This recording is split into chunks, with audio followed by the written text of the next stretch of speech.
Tandis que Matt, perplexe, essaie toujours de se creuser la mémoire, le médecin revient. Il tient à la main un journal. Il le brandit sous le nez du jeune naufragé. Celui-ci peut lire qu'il s'agit de la Gazette de Lindamar. Rien de passionnant. Mais le docteur est d'un autre avis. Je l'ai vu, ton pont, de mes propres yeux. Une merveille, un exploit technologique. La fierté de la côte ouest des États-Unis. Il se met à tourner les feuillets et s'arrête lorsqu'il atteint ceux du milieu. Il place alors le journal face à son patient. En double page, un article surmonté d'une photo s'étale. Il n'y a pas d'erreur, c'est bien lui. Le pont de son souvenir. Voici le Golden Gate Bridge à San Francisco, le plus long pont suspendu du monde. 2737 mètres de longueur et 230 mètres de hauteur. On vient juste de terminer sa construction en mai dernier, alors qu'elle a démarré en 1933. 4 ans de travaux ont été nécessaires pour arriver à bout de cet exploit. Le pont peut se balancer jusqu'à 2 mètres sous l'effet du vent. Tu imagines ? 2 mètres. Quant à sa couleur orange, elle a été choisie pour s'intégrer au mieux au paysage environnant. Fabuleux, non ? Matt fixe le médecin. Ce dernier ne cherche pas à cacher son enthousiasme. C'est un passionné, un vrai. On dirait qu'il l'a construit lui-même, ce fameux pont. Mais peu importe, l'essentiel, c'est qu'un nom a fait tilt dans la mémoire du naufragé. San Francisco, la cité de la baie, comme on la surnomme couramment. « Je me souviens de San Francisco », articule-t-il lentement. « J'ai dû y passer au moins un peu de temps. Est-ce loin ?» Un peu déçu que son patient ne montre pas davantage de curiosité pour ce pont de tous les records, Doc Martin replie son journal à regret. « Non, pas vraiment, » répond-il. « C'est à quelques milles au nord de Lindamar, le bourg dans lequel tu te trouves actuellement. Si tu veux mon avis, tu étais sur ce pont quand on t'a agressé. Le courant de l'océan t'aura entraîné au large. Cela expliquerait aussi que tu aies pu t'accrocher à ce vieux pneu. Beaucoup de gens se plaignent qu'on jette n'importe quoi dans la baie. Mais à l'évidence, toi, ça t'a sauvé la vie. Cela paraît logique. Ce qui paraît logique aussi, c'est de retourner au plus tôt à San Francisco. La fatigue qui étreignait l'adolescent n'est plus qu'un lointain souvenir. Un élan impérieux le pousse à agir. Il saute au bas de la table de soins. Aussitôt, sa blessure à la tête se rappelle à son bon souvenir en l'élançant vigoureusement. Il l'ignore.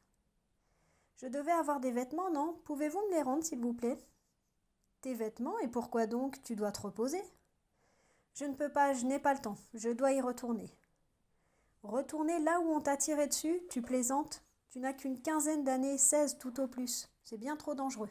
Il faut contacter la police, leur expliquer ce qui s'est passé. » Matt ne peut retenir un éclat de rire amer. Leur expliquer ? Et leur expliquer quoi ? Je ne me souviens de rien, si ce n'est de cette fille. Eh bien, c'est déjà un début. Vous ne comprenez pas, elle m'attend, elle est en danger. Raison de plus pour faire intervenir la police. Et puis, il est important de laisser au corps le temps de se reprendre. Cela aidera aussi la mémoire à revenir. Le naufragé ne répond pas. Le médecin est têtu et un peu trop zélé.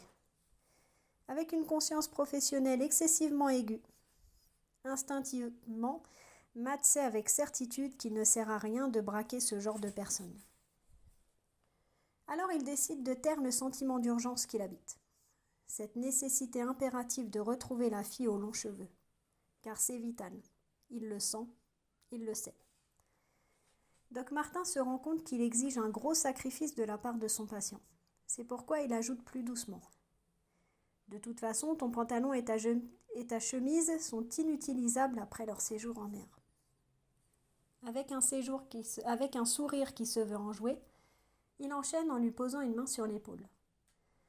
Maintenant, puisque tu as eu assez d'énergie pour te lever, je te propose de me suivre jusqu'à la chambre de mon fils. Tu y seras plus à l'aise pour te reposer. Sans un mot, Matt l'accompagne avec docilité dans le couloir qui distribue les pièces de la maison. Les murs lambrissés sont peints en blanc. Des portes d'un bleu vif se succèdent les unes aux autres. Arrivé à la dernière, le médecin s'arrête. « La semaine, Dan est pensionnaire à San Francisco, » dit-il en poussant le bâton. « Il fait à peu près ta taille. Quand tu iras mieux, tu pourras lui emprunter des habits. » Tout en parlant, l'homme désigne une armoire. La chambre du fils est aussi bien rangée que le cabinet médical du père. Cela ne manque pas de surprendre Matt. Son étonnement est tel que dans un flash, sa mémoire lui restitue en une vision nette et précise une pièce où règne le désordre le plus total. Des habits traînent sur le sol, des journaux sportifs sont étalés sur le lit, des bouteilles vides de Coca-Cola abandonnées sur un bureau côtoient gants et balles de baseball. « C'est ma chambre !» s'exclame-t-il. Doc Martin lève un sourcil. « Non, c'est celle de mon fils », rectifie-t-il. « Je ne parle pas de cette pièce, » explique Matt, « mais de celle qui est apparue dans ma tête. Ma chambre, je l'ai vue. » Un sourire satisfait apparaît sur le visage du médecin. « Très bien, cela veut dire que la mémoire est en train de revenir. Quelques jours de repos et il n'y paraîtra plus. » Matt veut répliquer, mais il se retient. Mieux vaut garder ses pensées pour lui. Le docteur rejette les draps en arrière pour lui permettre de s'allonger. Docilement, le naufragé obéit. « Et maintenant, ce qu'il te faut, c'est une bonne sieste. Quand tu auras repris suffisamment de force, nous nous rendrons au poste de police. » L'homme sort enfin de la chambre. Matt se retrouve seul. L'adolescent attend quelques minutes, puis bondit hors du lit. Il ouvre l'armoire. À droite, il découvre pliés en piles rectangulaires, caleçons, maillots de corps et chemises. À gauche, alignés tels des soldats à la parade, sont suspendus pantalons longs et courts.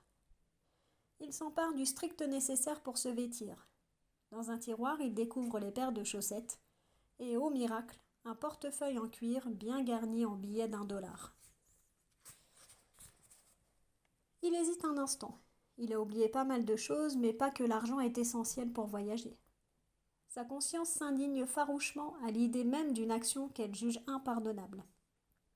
Tu ne voleras point, c'est inscrit profondément en lui. Il referme le portefeuille. La fille coccinelle ressurgit devant ses yeux. Son cri de détresse retentit dans sa tête. Malgré sa conscience qui proteste, il sait qu'il n'a pas le choix. D'une main tremblante, il compte méticuleusement 10 billets qu'il fourre dans sa poche arrière et remet le portefeuille en place. C'est une grosse somme et il se sent horriblement coupable. « Ce n'est qu'un emprunt, se convainc-il. Ce n'est qu'un emprunt. » Sur le secrétaire qui occupe un coin de la pièce, il prend un crayon et une feuille de papier. Il griffonne une reconnaissance de dette et une note de remerciement qu'il laisse bien en évidence. Il remboursera tout jusqu'au dernier cent, il se le jure. Puis il relève la fenêtre à guillotine et se félicite de sa chance. La chambre est au rez-de-chaussée. Malgré sa tête qui tourne légèrement après ses va-et-vient, il enjambe le cadre en bois et se retrouve dans la rue.